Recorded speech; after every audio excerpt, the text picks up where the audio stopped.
put on this show, and we do truly have more fun than anyone in the industry. And when I'm not up here helping you do this, I'm at home watching. I'm a big fan. Speaking of fun, these guys might not be having as much fun as we're having. They're teammates. Yeah, they're a team as well. That was early, about 30 laps ago. This has just happened just a few laps before the caution.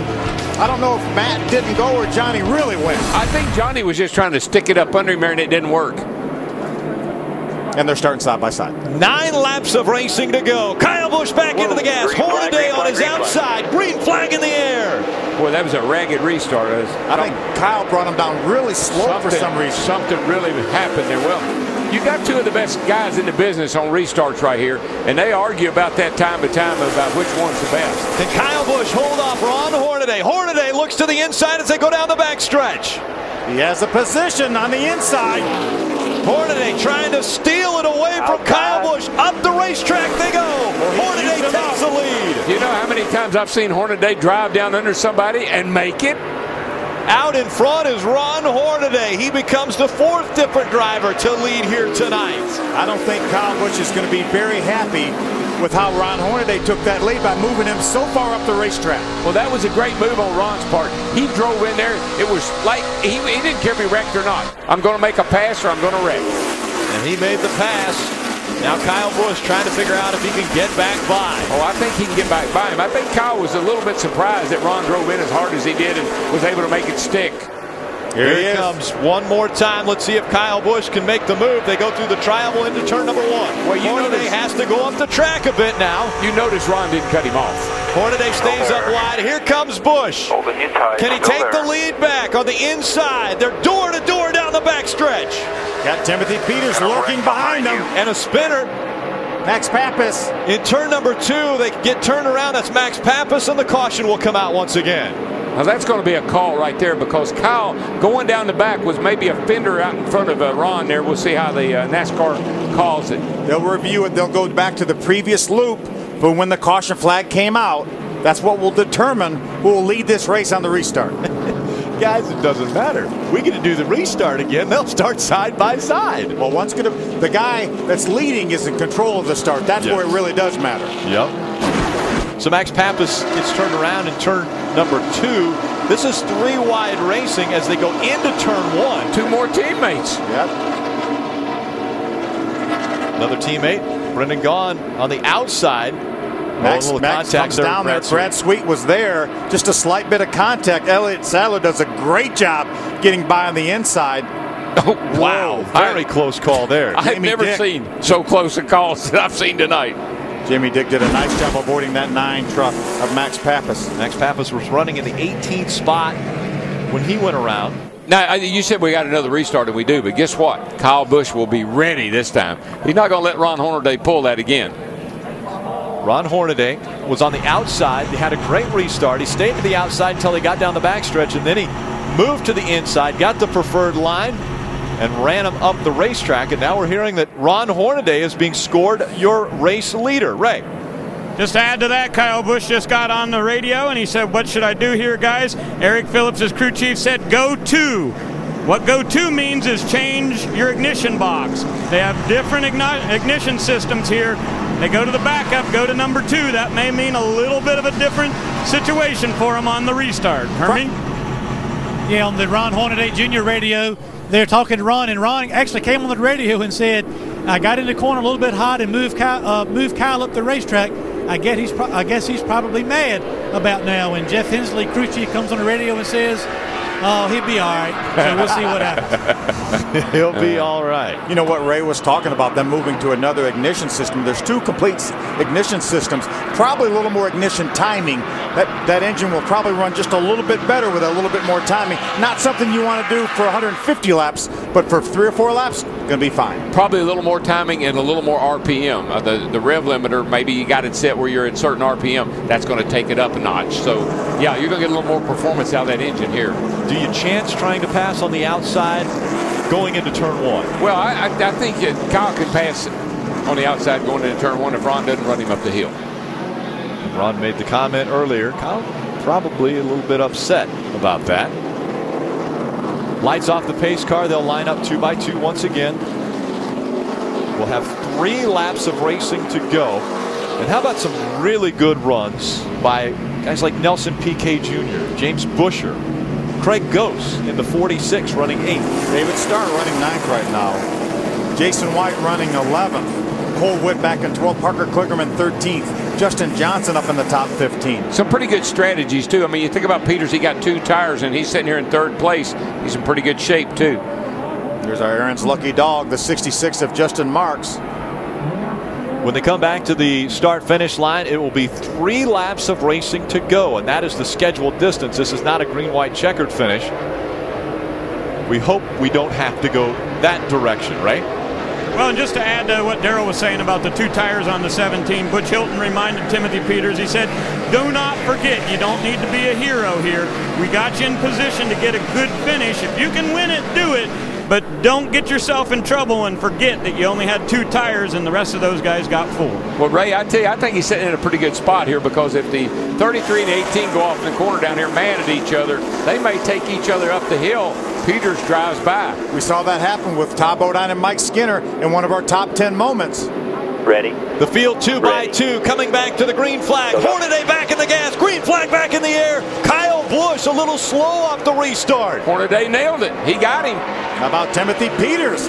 Kyle's going to drive back by on the outside. He's going to hold that throttle down. Here comes the momentum of the 18. Kyle Busch rockets out of turn number 2. He'll look to the inside. Can he make the pass? Payback. Payback. Here I come. Just like you. Still there. Kyle Busch inside you up the hill. Holds it down on the yellow line as they go through 3 and 4. He comes out through the tri-oval. 2 laps of racing to go. Nelson Piquet is making his way around to Timothy Peters in the 17 as they go to turn 1. Nelson Piquet Jr. takes 3rd away from Timothy Peters. He runs the high line. Now they're side by side. Gets a nice run off turn 2 over there. Got some momentum down the back. Goes by the 17 of Peters. James Buescher also passing on the outside of that 88 of Matt Crafton. This time, coming out of turn number 4 and into the tri-oval. Kyle Busch will see the white flag go in the air.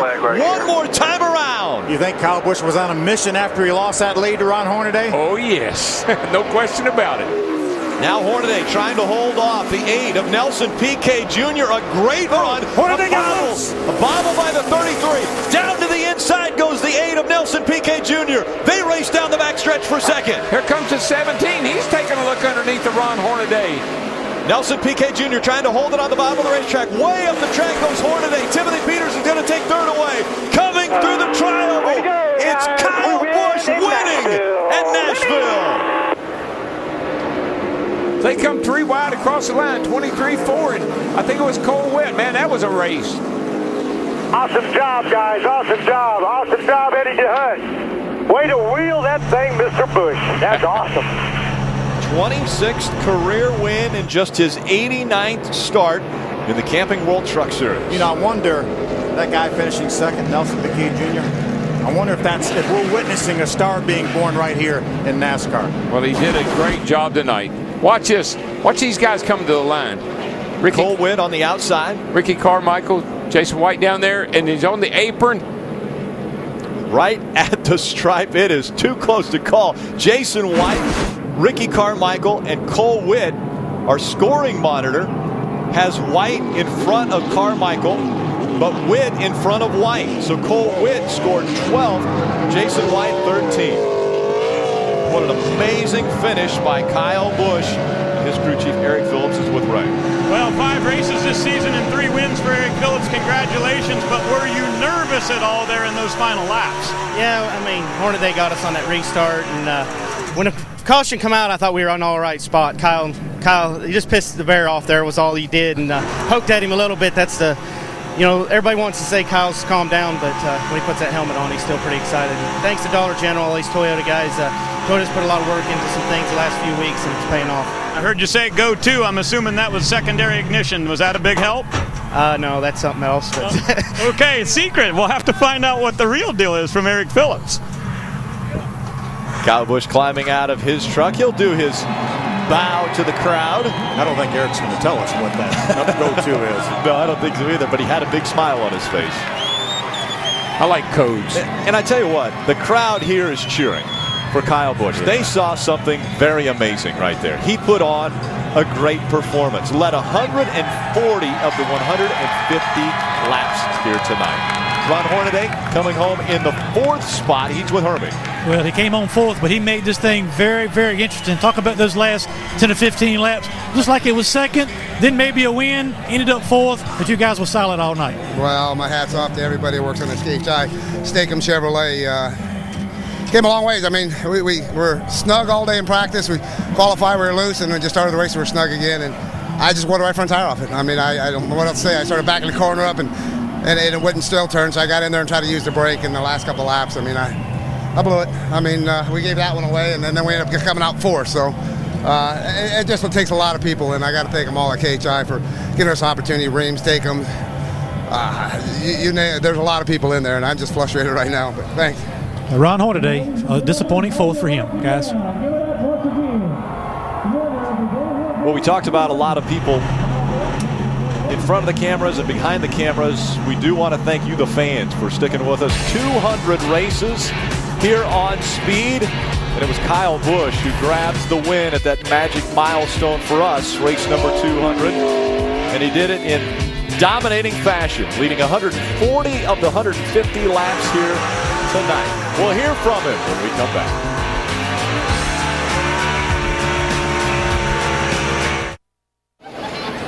Welcome back to Boley Hill Vineyards 200, now in the books. And the victor in Victory Lane. He's there with Ray. And here comes Kyle Busch out of this Dollar General Toyota. Sam Bass will walk up to present the guitar, but watch out for the NOS energy drink flying. Guitar in hand. When Kyle Busch wins, they take all the hats from Victory Lane and they put them in a big package for you guys. And then you put them in a storage cabinet over at your shop. I guess my question is, are you going to have to expand the storage shop over at KBM? I'll do whatever it takes, man. Whatever buys wins, you know. That's what it's all about. But man, I can't say enough about this team, all these guys. Happy Easter to everybody out there. It's a happy Easter weekend. So we're proud to be out here in Nashville racing in the Dollar General's backyard. And Rick, Ellen, and Amy are here with us, so it's really cool to have them along for the ride today, and hopefully they have some good luck for tomorrow. But I can't tell you enough about these guys on this team. I mean, phenomenal job. This Toyota Tundra was awesome, thanks to the Triad engine guys that give me some great horsepower, and Flexco, Butler seats, and Joe Gibbs Driven Racing Oil, of course, Gillette, Marquee Jets, the fans, Camping World. It's a series I love to race in, I love to participate in, and Ray, you're really freaking me out with the mustache, man. Sorry, it's here to stay, so you need to get used to it. And what you might get used to, Hornaday comes in and says hi, what you might get used to, too, is the fans cheering, because tonight, when you went to Victory Lane, they all stood up and cheered, so that's pretty cool. It was. Well, it was a good show, you know. I mean, it might have been boring, I guess, for about the first 140 laps or so, but Hornaday came up there and made things interesting, so hell of a wheel, man. I mean, that old man still gets after it, I'll tell you that. So he definitely gave us a whirlwind there, and I pulled the same move on him that he pulled on me. You know, you just drive it off in turn 3 and slide up the racetrack in front of the guy. So I said, sure, all right, I'll do the same thing. You know, I got a run on the top, and he went up to the wall just like I did, and so I went to the bottom and just said, we're either both going to wreck or we're going to somehow make it out of here. So we made it happen. Were you confident, Kyle, that your truck was good enough to stick down there and make that pass to get the win? Our truck was really good. I mean, it had a great feel to it all night long, and Eric and the guys did a really good job at adjusting on it. And, you know, we made some minor tweaks to it much of the race there, just with the track cooling off and continuing to get a little bit better for us. So, you know, it was really good for us to just get some notes on it for tonight, so maybe we can help Jason out for tomorrow night. This is chassis number 4, and this truck has win number 6. I think he likes it. Hermie? Well, Ray, want to catch up with Timothy Peters. 3rd place finish tonight. We kept waiting for those 2 tires to fail you, and you hung in there. Got a good night, solid finish tonight. Absolutely. Butch Hilton made a great call to get his track position again. And I tell you, it's just a testament to this Red Horse Racing team. This is what wins us championships right here. Can't thank Crescent Tools enough. Dixie Homecrafters coming on board with us for this race. And, you know, love Nashville. We finished 3rd last 3 races, so I was like, they're coming to the white. I'm like, man, we're going to get 4th again. But, you know, it all worked out. We got 3rd. I'd like to give a shout-out to Mark Schmuck. You know, he lost his father last week, and think about David Quay and his mama. We wish her well, so ready to go to Dover, man. A good run tonight for Timothy Peters. He comes home 3rd. Rick? It's good to see the guys who, you know, have good finishes, big smiles on their faces. Obviously, you know, Timothy P.